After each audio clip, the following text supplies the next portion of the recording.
Welcome, friends, to a story of a kingdom torn apart, the English Civil War.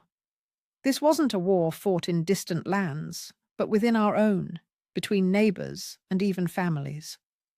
For many years, England was ruled by kings and queens, but power wasn't simply given to them. It was often a negotiation, a delicate balance between the monarch and a group of advisers called Parliament. This balance, however, began to crumble, leading to years of unrest and, ultimately, a bloody conflict. Over the next few minutes, we'll journey back in time to understand what caused this war, who was involved, and how it changed England forever. We'll uncover the deep-seated tensions, explore the key battles, and discover the lasting legacy of this pivotal moment in British history. We'll be using simple, charming illustrations to make these complex ideas easy to understand, so you can truly grasp what it was like to live through such a tumultuous time. At the heart of the conflict lay a struggle for power.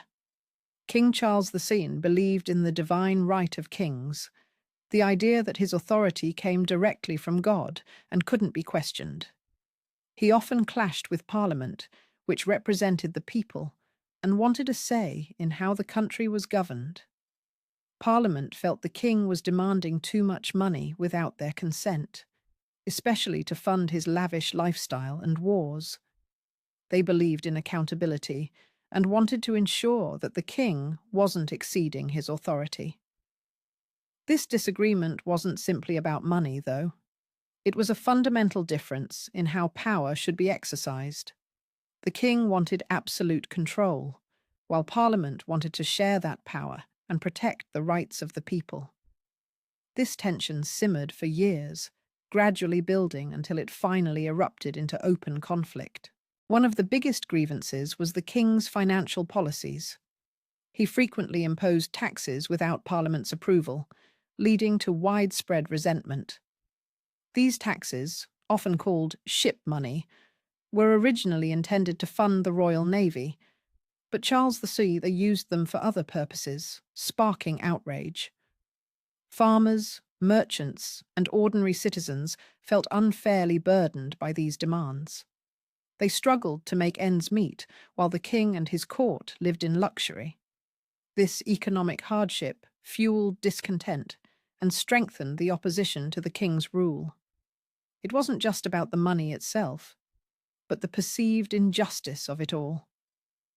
People felt they were being exploited and had no voice in how their wealth was being used. Religious tensions also played a significant role. While Charles IV was outwardly Anglican, many feared he was secretly sympathetic to Catholicism, which had been outlawed in England. Puritan groups, who wanted to purify the Church of England, felt marginalized and persecuted. They believed the king was undermining their religious freedom and imposing unwanted rituals. This fear of Catholic influence, coupled with the Puritans' desire for religious reform, created a volatile atmosphere. Religious differences weren't just a matter of faith. They were intertwined with political and economic concerns, adding another layer of complexity to the conflict. It wasn't a simple clash of beliefs, but a struggle for religious and political control.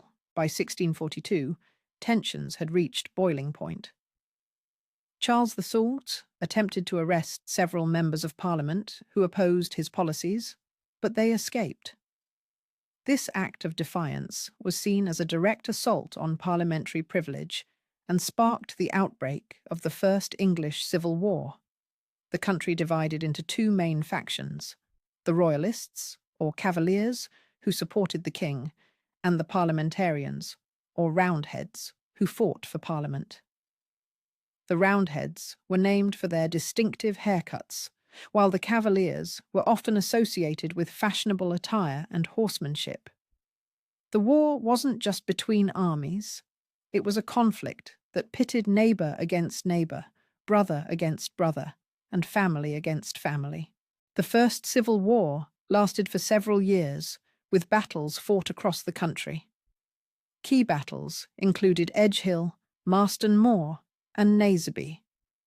Naseby, in 1645, was a decisive victory for the parliamentarians, led by Sir Thomas Fairfax and Oliver Cromwell.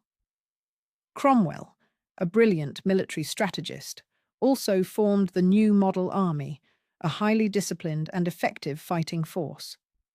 This army was unique in its meritocratic approach, promoting officers based on skill and ability rather than social status.